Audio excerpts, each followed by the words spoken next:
Nebius is one of the fastest growing artificial intelligence companies in the world right now, and that's one of the reasons why everyone is talking about Nebius stock. So I'm going to elaborate on the latest developments in this company and why so many investors are excited about its business prospects. I want to thank The Motley Fool for sponsoring this video. Visit fool.com/Parkev for the 10 best stocks to buy now. So Nebius management team told investors that the economics and the cash flow of these mega deals that it's signing, for instance, the $17 billion deal it signed with Microsoft or the $3 billion deal it signed with Meta Platforms, the economics of those deals are very attractive in their own right, but they're also enabling the company to build their core AI cloud business faster, which the management team believes is their real future opportunity. So to expand its addressable market opportunity to large enterprise customers, the company released their new enterprise-ready cloud platform version 3.0 and their new inference platform called Nebius Token Factory. They believe that this gives organizations the trust, control, and simplicity they need to run their most critical AI workloads. And of course, demand for artificial intelligence is soaring.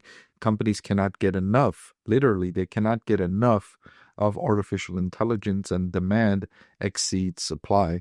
So the incremental additions of availability really serves a market that has insatiable demand. The company went on to highlight that third quarter overall revenue was $146 million, which is up a whopping 355% year over year and 39% from the previous quarter. These levels of growth rates are rare, and so you can understand why investors are excited about Nebius Group stock. Not only is it generating this level of revenue growth, but it's also expected to continue generating robust revenue growth for several quarters and several years. There are some companies that will report a one-off huge increase in revenue, but those are not expected to persist. The difference here is that Nebius Group has demand that exceeds supply, and the company is spending aggressively to expand its supply capacity. And since it already has a backlog of orders, the increase in supply is likely to generate continued increases in revenue. Annualized run rate revenue for the core business at the end of September was $551 million. The core infrastructure business, which accounted for roughly 90% of total revenue, increased 400% year over year.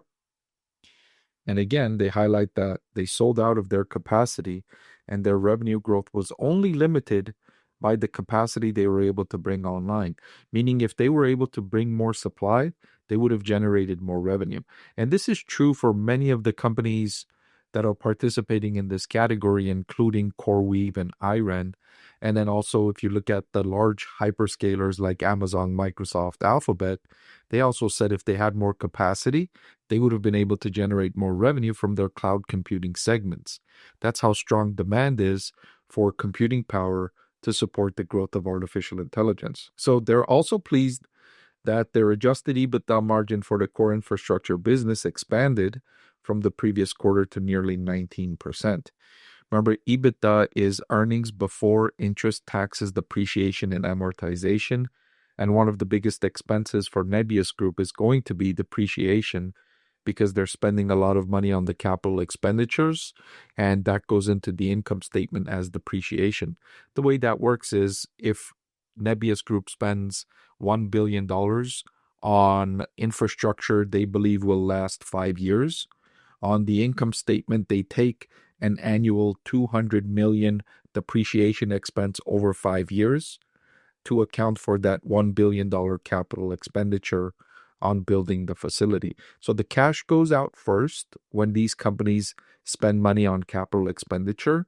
Cash goes out first, and then over several years, they account for that cash that went out as an expense on the income statement annually over the years that they expect that asset will persist. So in order to finance these aggressive growth plans in 2026 and to maintain the growth in 2027, they plan to use three sources: corporate debt, this is just borrowing money; asset-backed financing, so this is securing financing with collateral. So they'll say this particular facility or this particular data center is going to be financed and used as collateral to get the financing. Meaning, if they were to miss a payment, then the lender can come and seize that data center. So that collateral is connected to the financing.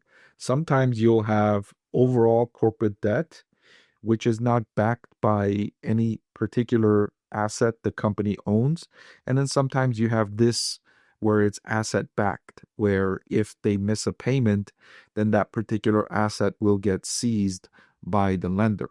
And then finally, equity, which is selling shares of stock in order to raise capital. So they're in the process right now of raising some asset-backed debt, which they'll be able to secure with attractive terms supported by the creditworthiness of their largest customers. And let me elaborate on that. When you go to a bank and you're asking for money, the bank will evaluate your business. And if you show the bank that you have an order from Microsoft for $17 billion and you just need to build this data center so that you can earn that order from Microsoft, they're going to be a lot more willing to lend you that money, because they have high faith in the ability of Microsoft to fulfill on their agreements, and you already have the revenue in place, and so all you need to do is build that data center to attract that revenue. It becomes lower risk for the lender, especially if you have collateral to go along with the money that you're borrowing. So just in case you miss your payment, the lender can come and take your data center or whatever it is that you're using as collateral and make themselves whole so that they don't lose too much of whatever amount they lend you.